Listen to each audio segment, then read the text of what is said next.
ಚರ್ಮದ ತುಂಬಾ ಸಮಸ್ಯೆಗಳಲ್ಲಿ ಕೆಲವು ಚರ್ಮದ ಕಾಯಿಲೆಗಳಿರ್ತವೆ, ಕೆಲವು ಕಾಸ್ಮೆಟಿಕ್ಸ್ ಪ್ರಾಬ್ಲಮ್ ಆಗಿರ್ತವೆ.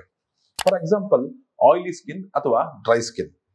ಈ ಚರ್ಮದಲ್ಲಿ ಒಂದು ನಾರ್ಮಲ್ ಆಗಿ ಉಂಟಾಗುವಂತ ಒಂದು ತೇವಾಂಶ, ಒಂದು ಪ್ರಕ್ರಿಯೆ ಕೆಲವರಿಗೆ ತುಂಬಾ ಜಾಸ್ತಿಯಾಗಿ ಆಯಿಲ್ ಸೆಕ್ರೇಷನ್ ಆಗ್ತಾ ಇರುತ್ತೆ.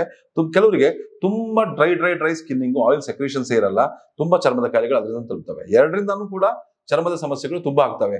ಒಂದು ನಿಯಮಿತವಾಗಿ ಒಂದು ಆಯಿಲ್ ಕಂಟ್ರೋಲ್ ಇರಬೇಕು, ಸರಿಯಾಗಿ ನಮ್ಮ ಚರ್ಮ ಆರೋಗ್ಯವಂತ ಆಗಿರಬೇಕು ಅಂತ ಹೇಳಿದ್ರೆ. ವೀಕ್ಷಕರೇ, ಇವತ್ತಿನ ವಿಡಿಯೋದಲ್ಲಿ ನಾವು ಈ ಚರ್ಮದಲ್ಲಿ ಉಂಟಾಗುವಂತ ಈ ಎಣ್ಣೆಯ ಅಂಶ ಹೇಗೆ ಉತ್ಪಾದನೆ ಆಗುತ್ತೆ, ಅದರಿಂದ ನಾವು ಆಗ್ತಾ ಇರುವಂತಹ ಪ್ರಾಬ್ಲಮ್ಗಳನ್ನ ಹೇಗೆ ಸರಿ ಮಾಡ್ಕೊಳ್ಳೋದ್ರ ಬಗ್ಗೆ ಡಿಸ್ಕಸ್ ಮಾಡೋಣ. ನಾನು ಡಾಕ್ಟರ್ ಚಂದ್ರಶೇಖರ್ ಸರ್ಜಾ, ನಿಮ್ಮ ಲೈಫ್ ಸ್ಟೈಲ್ ಫಿಸಿಷಿಯನ್. ವೀಕ್ಷಕರು, ನಿಮಗೆಲ್ಲ ಗೊತ್ತಿರಂಗೆ ನಮ್ಮ ಚರ್ಮದ ಮೇಲೆ ಒಂದು ಥಿನ್ ಲೇಯರ್ ಆಫ್ ಆಯಿಲ್ ಇರುತ್ತೆ. ಅದು ಆಯಿಲ್ ಬೇಕು, ನಮ್ಮ ಮನುಷ್ಯನಿಗೆ ಅದು ಬೇಕು. ನೋಡಿ, ಎಲೆ ಮೇಲೆ ಹಿಂಗೆ ನೀರು ಬಿದ್ದ ತಕ್ಷಣ ಹಂಗೆ ಉದುರೋಗ್ಬಿಡುತ್ತೋ, ಮೇಲೆ ಒಂದು ಕ್ರಿಟಿಕಲ್ ಅಂತ ಒಂದು ಆಯಿಲ್ ಸೆಕ್ರೇಷನ್ ಇರುತ್ತೆ. ಅದೇ ರೀತಿ ನಮ್ಮ ದೇಹದಲ್ಲೂ ಕೂಡ ಈ ಆಯಿಲ್ ಸೆಕ್ರೇಷನ್ ಆಗ್ತಾನೆ ಇರುತ್ತೆ. ನಮ್ಮ ಚರ್ಮದಲ್ಲಿ 7 ತರ ಲೇಯರ್ಗಳು ಇರ್ತವೆ. ಆ ಲೇಯರ್ಗಳಿಂದ ಉತ್ಪಾದನೆ ಆಗದೆ ಈ ಸೀಬಮ್ ಅಂತ ಒಂದು ಸೆಕ್ರೇಷನ್. ಈ ಸೀಬಮ್ ಈ ನಮ್ಮ ದೇಹದ ಸುಮಾರು ಒಂದು ಇದಕ್ಕೆ ಒಂದು ಪ್ರೊಟೆಕ್ಟಿವ್ ಲೇಯರ್ ಆಗಿ ಕೆಲಸ ಮಾಡುತ್ತೆ, ಒಂದು ಆಂಟಿ ಬ್ಯಾಕ್ಟೀರಿಯಲ್ ಆಗಿ ಕೆಲಸ ಮಾಡುತ್ತೆ, ಆಂಟಿ ಇನ್ಫ್ಲಮೇಟರಿ ಆಗಿ ಕೆಲಸ ಮಾಡುತ್ತೆ, ಒಂದು ವಾಟರ್ ಪ್ರೂಫ್ ಲೇಯರ್ ತರ ನಮ್ಮ ಮೈ ಮೇಲೆ ಯಾವಾಗಲೂ ಒಂದು ಆಯಿಲ್ ಇದ್ದರೆ ನಮ್ಮ ದೇಹದ ಒಂದು ಪರ್ಮಿಯಬಿಲಿಟಿ ಸರಿಯಾಗಿರುತ್ತೆ. ಈ ಆಯಿಲ್ನೆಸ್ ಕಡಿಮೆ ಆಗ್ತಾ ಇದ್ದಲ್ಲಿ ಈ ಡ್ರೈ ಸ್ಕಿನ್ ಸಮಸ್ಯೆ ಬಂದ್ಬಿಟ್ಟು ಅರ್ಟಿಕೇರಿಯಾ ಇರ್ಬೋದು, ರ್ಯಾಷಸ್ ಇರ್ಬೋದು, ಇಚ್ಚಿಂಗ್ ಇರ್ಬೋದು, ಈ ತರ ಸಮಸ್ಯೆಗಳು ಬರ್ತವೆ. ಅದೇ ಆಯಿಲ್ನೆಸ್ ತುಂಬಾ ಜಾಸ್ತಿ ಆಯ್ತು ಅಂತ ಹೇಳಿದ್ರೆ ಆಕ್ನೆ ಆಗುವಂಥದ್ದು, ಸಿಸ್ಟ್ ಆಗುವಂಥದ್ದು, ನಮ್ಮ ಚರ್ಮದಲ್ಲಿ ಹೈಪರ್ಪ್ಲೇಸಿಯಾ ಆಗೋದು, ಸೆಲ್ ಡಿವಿಷನ್ ಆಗುವಂಥದ್ದು, ಇಂಥವು ಜಾಸ್ತಿ ಆಗ್ತವೆ. ಸೊ ಹಾಗಾಗಿ ಈ ಒಂದು ಮೇನ್ ಆಗಿ ನಮ್ಮ ಈಗ ಆಯಿಲಿ ಸ್ಕಿನ್ಗೆ ನಾವು ಬರೀ ಅಪ್ಲೈ ಮಾಡುವಂತ ಕ್ರೀಮ್ಗಳು, ಈ ಒಂದು ಫೇಸ್ ವಾಶ್ಗಳು ಅಥವಾ ಅಪ್ಲೈ ಮಾಡುವಂತ ಈ ಸನ್ಸ್ಕ್ರೀನ್ಗಳು, ಇದರಿಂದ ಮಾತ್ರ ನಾವು ಈ ಒಂದು ಆಯಿಲ್ನೆಸ್ ನ ಮೇಲೆ ಕೆಳಗೆ ಮಾಡಕ್ ಸಾಧ್ಯನಾ? ಆಕ್ಚುಲಿ ವಿಜ್ಞಾನ ಏನ್ ಹೇಳುತ್ತೆ ಅಂತ ಹೇಳಿದ್ರೆ, ಈ ಒಂದು ಆಯಿಲ್ ಅಥವಾ ಸೀಬಮ್ ಸೆಕ್ರೀಟ್ ಆಗೋದು ನಮ್ಮ ಸೆಕ್ಸ್ ಹಾರ್ಮೋನ್ಸ್ ಇಂದ. ಅದು ಟೆಸ್ಟೋಸ್ಟೆರಾನ್ ಆಗಿರ್ಬೋದು, ಈಸ್ಟ್ರೋಜನ್ ಆಗಿರ್ಬೋದು, ಪ್ರೊಜೆಸ್ಟ್ರಾನ್ ಆಗಿರ್ಬೋದು. ಈ ಮೂರು ಇದು ಕೊಲೆಸ್ಟ್ರಾಲ್ ಇಂದ ಮಾಡಲ್ಪಟ್ಟಿರುವಂತಹ 3 ಸೆಕ್ಸ್ ಹಾರ್ಮೋನ್ಸ್ಗಳು. ಇದರ ಏರಿಳಿತದಿಂದಾನೇ ನಮ್ಮ ದೇಹದಲ್ಲಿ ಈ ಆಯಿಲ್ ಪ್ರೊಡಕ್ಷನ್ ಜಾಸ್ತಿ ಅಥವಾ ಕಡಿಮೆ ಆಗಕ್ಕೆ ಸಾಧ್ಯ. ಸೊ ಫಸ್ಟ್ ಅಂಡ್ ಫಾರ್ಮೋಸ್ಟ್ ನೀವು ಅರ್ಥ ಮಾಡ್ಕೋಬೇಕು ಅಂತ ಹೇಳಿದ್ರೆ, ಈ ಆಯಿಲಿನೆಸ್ ನಮ್ಮ ದೇಹಕ್ಕೆ ಯಾಕೆ ತುಂಬಾ ಮುಖ್ಯ ಅಂತ. ಮೊದಲಿಗೆ ಎಲ್ಲರಿಗೂ ಗೊತ್ತಿರಂಗೆ ಒಂದು ಪ್ರೊಟೆಕ್ಟಿವ್ ಲೇಯರ್ ಆಗಿರುತ್ತೆ, ಫ್ರಿಕ್ಷನ್ ಆಗಬಾರ್ದು, ಸ್ವಲ್ಪ ಉಜ್ಜಿದಾಗ ರ್ಯಾಷಸ್ ಬರಬಾರ್ದು ಅನ್ನೋದಕ್ಕೆ ಈ ಒಂದು ಆಯಿಲ್ ಸೆಕ್ರೇಷನ್ ತುಂಬಾ ಮುಖ್ಯ. ನಮ್ಮ ವಾತಾವರಣದಲ್ಲಿ ಸಿಗುವಂತ ಕೆಲವು ಆಕ್ಸಿಜನೇಷನ್ ಆಂಟಿ ಆಕ್ಸಿಡೆಂಟ್ಸ್ ನಮ್ಮ ದೇಹ ಅಬ್ಸಾರ್ವ್ ಮಾಡ್ಬಿಟ್ಟು ಯಾವುದೇ ರೀತಿ ಹೊರಗಡೆ ಕಳಿಸಬೇಕು ಅಂತ ಹೇಳಿದ್ರೆ ಅದಕ್ಕೆ ಆಯಿಲ್ ಮುಖ್ಯ. ನೋಡಿ, ಯಾವುದೇ ರೀತಿ ಒಂದು ಮೆಡಿಸಿನ್ಸ್ ಅಪ್ಲೈ ಮಾಡಿದಾಗಲೂ ಕೂಡ ನಮ್ಮ ದೇಹದ ಮೇಲೆ ಆಯಿಂಟ್ಮೆಂಟ್ಗಳು, ಕ್ರೀಮ್ಗಳು, ಲೇಪಗಳು ಈ ಆಯಿಲ್ ಮುಖಾಂತರನೇ ಅದು ನಮ್ಮ ದೇಹದ ಹೊರಗಡೆ ಹೋಗ್ಬಿಟ್ಟು ನಮ್ಮ ಚರ್ಮಕ್ಕೆ ಅಥವಾ ನಮ್ಮ ದೇಹಕ್ಕೆ ಒಂದು ಒಳ್ಳೆಯ ಒಂದು ಎಫೆಕ್ಟ್ ಅನ್ನು ನೀಡುವಂಥದ್ದು. ಹಾಗಾಗಿ ಈ ಆಯಿಲ್ ಸೆಕ್ರೇಷನ್ ಆಪ್ಟಿಮಮ್ ಆಗಿರ್ಬೇಕು ಯಾವಾಗಲೂ. ಯಾವಾಗ ಇದು ಕಡಿಮೆ ಆಗುತ್ತೋ ಒಂದೊಂದೇ ಪ್ರಾಬ್ಲಮ್ ಶುರು ಆಗುತ್ತೆ. ನೋಡಿ, ಕೆಲವರು ಹೇಳ್ತಾ ಇರ್ತಾರೆ ಮಖದಲ್ಲಿ ಹೊಡಿತಾ ಇದೆ, ತುಟಿ ಹೊಡಿತಾ ಇದೆ, ಚರ್ಮ ತುಂಬಾ ಸುಗ್ಗಡ್ತಾ ಇದೆ, ರಿಂಕಲ್ಸ್ ಫಾರ್ಮೇಶನ್ ಆಗ್ತಾ ಇದೆ. ಇದೆಲ್ಲ ಆಗ್ಲಿಕ್ಕೆ ಒಂದು ಮುಖ್ಯ ಕಾರಣ ಅಂದ್ರೆ ಈ ಆಯಿಲ್ ಕಡಿಮೆ ಆಗುವಂಥದ್ದು. ಯಾವಾಗ ಮನುಷ್ಯನ ಯಾವ ದೇಹದಲ್ಲಿ ಸರಿಯಾದ ಆಯಿಲ್ ಪ್ರೊಡಕ್ಷನ್ ಇರುತ್ತೋ ಚರ್ಮ ಯಂಗ್ ಆಗಿರುತ್ತೆ, ಯೂತ್ಫುಲ್ ಆಗಿರುತ್ತೆ, ತುಂಬಾ ಏಜ್ ಆದಂಗೆ ಕಾಣಲ್ಲ. ಕೆಲವರು ಚರ್ಮ ತುಂಬಾ ಸುಗ್ಗಡ್ದಂಗೆ ಆಗೋದು, ಡ್ರೈನೆಸ್ ಅನ್ಸೋದು. ಡ್ರೈನೆಸ್ ಇದ್ದಾಗ ನಿಮ್ಮ ಯಾವಾಗಲೂ ಡಲ್ ಆದಂಗೆ ಇರುತ್ತೆ, ಒಂದು ಡಿಹೈಡ್ರೇಟ್ ಆಗಿರ್ತಿಲ್ಲ, ಒಂಥರ ಒಣಗಿ ಹೋಗಂಗೆ ಇರುತ್ತೆ ನಮ್ಮ ಚರ್ಮ. ಸೊ ಹಾಗಾಗಿ ಇದು ಸರಿಯಾದ ಒಂದು ಪ್ರೊಡಕ್ಷನ್ ಆಗಿರ್ಬೇಕು ಅಂತ ಹೇಳಿದ್ರೆ ನಮ್ಮ ದೇಹದಲ್ಲಿ ಸರಿಯಾಗಿ ಈ ಆಯಿಲ್ ನ ಉತ್ಪಾದನೆ ಮಾಡುವಂತ ಒಂದು ರಾ ಮೆಟೀರಿಯಲ್ಗಳು ಬಹಳ ಮುಖ್ಯ. ಇದರ ಒಂದು ಮೇನ್ ರಾ ಮೆಟೀರಿಯಲ್ ಟ್ರೈಗ್ಲಿಸರೈಡ್ಸ್, ಅಥವಾ ನಮ್ಮ ತಿಂದಂತ ಆಹಾರದಲ್ಲಿ ಇರುವಂತ ಈ ಟ್ರೈಗ್ಲಿಸರೈಡ್ಸ್ ಹೆಚ್ಚಾಗಿದ್ರೇನೆ ಇದು ಜಾಸ್ತಿ ಆಗುವಂಥದ್ದು. ಸೊ ವ್ಯತಿರಿಕ್ತವಾಗಿ ಏನಂತ ಹೇಳಿದ್ರೆ, ತುಂಬಾ ಶುಗರಿ ಫುಡ್ಸ್ ತಿನ್ನೋರಿಗೆ ಆಯಿಲ್ ಸ್ಕಿನ್ ಜಾಸ್ತಿ. ಯಾರು ತುಂಬಾ ಸ್ವೀಟ್ ಆಗಿರೋ ಐಟಮ್ಸ್ ತಿಂತಿರ್ತಾರೋ, ತುಂಬಾ ಕಾರ್ಬೋಹೈಡ್ರೇಟ್ಸ್ ತಿಂತಿರ್ತಾರೋ ಅವ್ರ ದೇಹದಲ್ಲಿ ಆಯಿಲ್ ಸೆಕ್ರೇಷನ್ ಯಾವಾಗಲೂ ಜಾಸ್ತಿನೇ ಇರುತ್ತೆ. ಅದೇ ರೀತಿ ಯಾರು ತುಂಬಾ ಫ್ಯಾಟ್ ಐಟಮ್ಸ್ ತಿಂತಾರೋ, ಈಗ ಎಣ್ಣೆ ಅಂಶ ಇರ್ಬೋದು, ಬೆಣ್ಣೆ, ತುಪ್ಪ, ಹಾಲು, ಮೊಸರು ತಿಂತಾರೋ ಅಂಥವ್ರಿಗೂ ಕೂಡ ಈ ಆಯಿಲ್ ಪ್ರೊಡಕ್ಷನ್ ಜಾಸ್ತಿ ಇರುತ್ತೆ.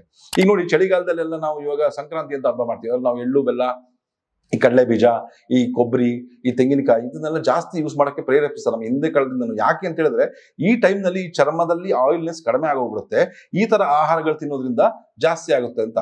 ಹಾಗಾಗಿ ಈ ನಟ್ಸ್ ಗಳಲ್ಲಿ ಹೇರಳವಾಗಿ ಈ ಒಂದು ಆಯಿಲ್ ಸೆಕ್ರೇಷನ್ ಮಾಡುವಂತ ಕೆಪಾಸಿಟಿ ಇರುತ್ತೆ. ಅವ್ರ ವಾಲ್ನಟ್ಸ್ ಇರ್ಬೋದು, ಬಾದಾಮಿ ಇರ್ಬೋದು, ಕ್ಯಾಶ್ಯೂ, ಗೋಡಂಬಿ ಇರ್ಬೋದು, ಎಳ್ಳಿರ್ಬೋದು, ಅಥವಾ ನಿಮ್ಮ ಸಬ್ಜಾ ಸೀಡ್ಗಳು, ಈ ಪಂಪ್ಕಿನ್ ಸೀಡ್ಸ್, ಚೀನಿಕಾಯಿ ಬೀಜಗಳು, ಇದರಲ್ಲಿ ಈ ತರದೆಲ್ಲ ಆಹಾರಗಳನ್ನು ಸೇವಿಸ್ತಾ ಬರೋದ್ರಿಂದ ಈ ಡ್ರೈ ಸ್ಕಿನ್ ನ ಒಂದು ಸಮಸ್ಯೆಯನ್ನು ನಾವು ಸಾಕಷ್ಟು ಒಂದು ರೀತಿಯಲ್ಲಿ ಅವಾಯ್ಡ್ ಮಾಡ್ಕೋಬಹುದು.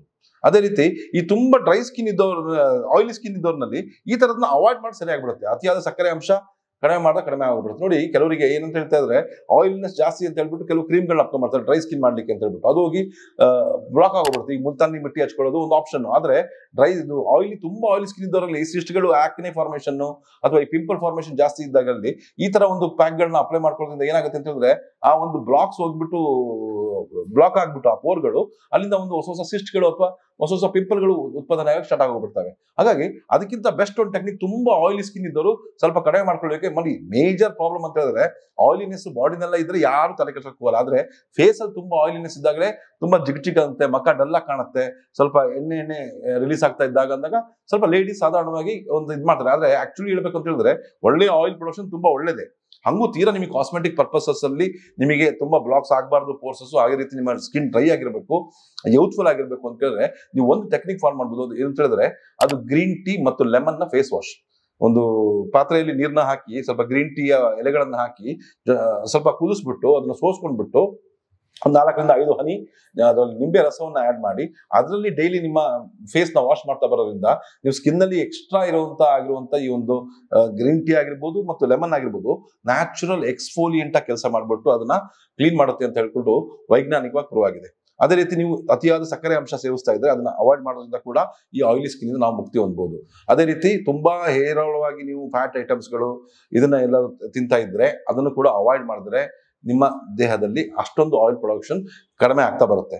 ಅದೇ ರೀತಿ ಕೆಲವರಿಗೆ ಆಲ್ರೆಡಿ ಈಗ ಡ್ರೈ ಸ್ಕಿನ್ ಆಗ್ಬಿಟ್ಟಿದೆ, ಅವ್ರು ಏನ್ ಮಾಡ್ಬೇಕು ಅಂತ ಹೇಳಿದ್ರೆ ಇದ್ರ ವ್ಯತಿರಿಕ್ತವಾಗಿ ಹೆಚ್ಚು ಸಕ್ಕರೆ ಇರುವಂತಹ ಅಂಶ ಸೇವಿಸೋದು. ಹೆಚ್ಚು ಸಕ್ಕರೆ ಇರುವಂತಹ ಅಂಶ ಅಂತ ಹೇಳಿದ ತಕ್ಷಣ ಹೇರಳವಾಗಿ ತಿನ್ನೋದಲ್ಲ, ಸಾಧಾರಣವಾಗಿ ಒಂದು ತಕ್ಕ ಮಟ್ಟಿಗೆ ಜಾಸ್ತಿ ಒಳ್ಳೆಯ ಫ್ಯಾಟ್ಸ್ ಇರುವಂತಹ ಈ ತೆಂಗಿನ ಹಾಲು ಇರ್ಬೋದು, ತೆಂಗಿನಕಾಯಿ ಇರ್ಬೋದು, ತೆಂಗಿನ ತುರಿ ಇರ್ಬೋದು, ಇದರ ಹೆಚ್ಚು ನೀವು ಯೂಸ್ ಮಾಡ್ತೋದ್ರಿಂದ ದೇಹದ ಮೇಲೆ ಒಂದು ಆಯಿಲ್ ನ ಲೇಪ ಇರೋಂಗೆ ನೋಡ್ಕೊಳ್ಳೋದ್ರಿಂದ ಒಂದು ತೆಂಗಿನ ಎಣ್ಣೆಯನ್ನ ನೀವು ಹಚ್ಕೊಂಡ್ಬಿಟ್ಟು ವಾರದಲ್ಲಿ 2-3 ದಿನ ಮಸಾಜ್ ಮಾಡಿಕೊಂಡು ನಂತರ ನೀವು ಸ್ನಾನ ಮಾಡೋದ್ರಿಂದ, ತುಂಬಾ ಮೈಲ್ಡ್ ಆಗಿರೋ ಸೋಪ್ಸ್ ಮತ್ತು ಶಾಂಪೂಗಳನ್ನ ಯೂಸ್ ಮಾಡೋದ್ರಿಂದ ದೇಹದಲ್ಲಿ ಇರುವಂತ ಆಯಿಲ್ ನ ಒಂದು ಸೆಕ್ರೇಷನ್ ನ ನೀವು ಸಾಧಾರಣವಾಗಿ ಒಂದು ಹಂತದ ತನಕ ಮೇಂಟೈನ್ ಮಾಡಬಹುದು. ತುಂಬಾ ಆಯಿಲ್ ಸೆಕ್ರೇಷನ್ ಆಗ್ತಾ ಇದ್ರೆ ದೇಹವನ್ನ ತಂಪಾಗಿ ಇಟ್ಕೊಳ್ಳುವಂತ ಕೆಲವು ಟೆಕ್ನಿಕ್ಸ್ ನ ಫಾಲೋ ಮಾಡಿ. ಒಳ್ಳೆ ಹಣ್ಣುಗಳನ್ನ ತಿನ್ನಿ, ಒಳ್ಳೆ ಆಂಟಿ ಆಕ್ಸಿಡೆಂಟ್ಸ್ ಇರುವಂತ ರಿಚ್ ಆಗಿರುವಂತ ಸೀಬೆ ಹಣ್ಣು ಇರ್ಬೋದು, ಈ ಆರೆಂಜಸ್ ಇರ್ಬೋದು, ಈ ತರದೆಲ್ಲ ಸೇವಿಸ್ತಾ ಬಂದಲ್ಲಿ ಬಹಳ ಉತ್ತಮವಾಗಿ ರಿಸಲ್ಟ್ ಸಿಗುತ್ತೆ. ಜೊತೆಗೆ ಏನಂತ ಹೇಳಿದ್ರೆ ಇದಕ್ಕೆ ಒಂದು ಟೆಕ್ನಿಕ್ ಏನಂತ ಹೇಳ್ತೀನಿ ಅಂತ ಹೇಳಿದ್ರೆ ನಮ್ಮ ಬಾಡಿ ತಂಪು ಮಾಡ್ಕೊಳ್ಳಿಕ್ಕೆ ನೀವು ಕೊತ್ತಂಬರಿ ಬೀಜ ಇದೆಯಲ್ಲ, ಈ ಕೊತ್ತಂಬರಿ ಬೀಜವನ್ನ ಚೆನ್ನಾಗಿ ಕುದಿಸ್ಬಿಟ್ಟು ಅದನ್ನ ಸೋಸ್ಕೊಂಡ್ಬಿಟ್ಟು ಅದಕ್ಕೆ ಸ್ವಲ್ಪ ಬೆಲ್ಲ ಹಾಕೊಂಡು ಕುಡಿತಾ ಬನ್ನಿ. ನಿಮ್ಮ ದೇಹದಲ್ಲಿ ಸಾಕಷ್ಟು ಹೀಟ್ ನಿಂದ ಜಾಸ್ತಿ ಉತ್ಪಾದನೆ ಆಗ್ತಾ ಇದ್ರೆ ಈ ಆಯಿಲ್ನೆಸ್ ಅದು ಕೂಡ ಕಡಿಮೆ ಆಗುತ್ತೆ. ಹಾಗಾಗಿ ಈ ತರ ಒಂದು ಟೆಕ್ನಿಕ್ ಫಾಲೋ ಮಾಡಿ. ಈಗ ಬೇಸಿಗೆ ಕಾಲ ಬರ್ತಾ ಇದೆ, ನಿಮಗೆ ಇವಾಗ ಹೀಟ್ ಜಾಸ್ತಿ ಆಗ್ಬಿಟ್ಟು ಆಯಿಲ್ ಸೆಕ್ರೇಷನ್ ನ್ಯಾಚುರಲ್ ಆಗಿ ಜಾಸ್ತಿ ಆಗೋಗ್ಬಿಡುತ್ತೆ. ಹಾಗಾಗಿ ಈ ತರ ದೇಹವನ್ನು ತಂಪಾಗಿಟ್ಕೊಳ್ಳುವಂತ ಇದು ಮಾಡೋದ್ರಿಂದ ನಿಮ್ಮ ಚರ್ಮ ಸಾಕಷ್ಟು ಮೃದುವಾಗಿ ಹೆಲ್ತಿಯಾಗಿರುತ್ತೆ. ಇದೇ ತರ ಮತ್ತೊಂದು ವಿಡಿಯೋ ಒಂದಿಗೆ ನಿಮ್ಮನ್ನ ಭೇಟಿ ಆಗ್ತೇನೆ. ಅಲ್ಲಿವರೆಗೂ ನಮಸ್ಕಾರ.